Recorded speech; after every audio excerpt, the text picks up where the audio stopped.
عملية جيدة ومريحة جدا، يعني عملية يوم واحد، يعني عملية شفط دهون، والحمد لله يعني كانت عملية ممتازة. وطلع الدهون دي كلها مني، أنا حاسة بإنه أخف كتير وحتى صحية جدا، والحركة سهلة حتى بعد العملية.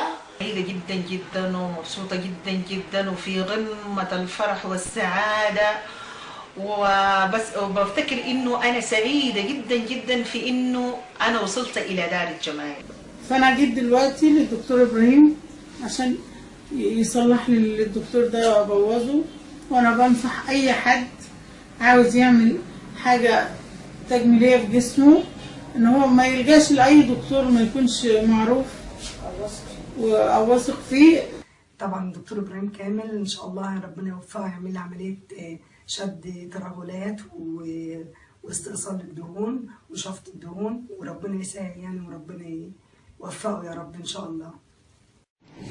تو خارج لسه من عملية من ساعة ونص، حذفنا الدهون ولله الحمد. كمية كبيرة وارتحنا منها يا الله الحمد. أنا لسه بصحة وسلامة دلوقتي، مرتاحين منها أوي والحمد لله على كل حال.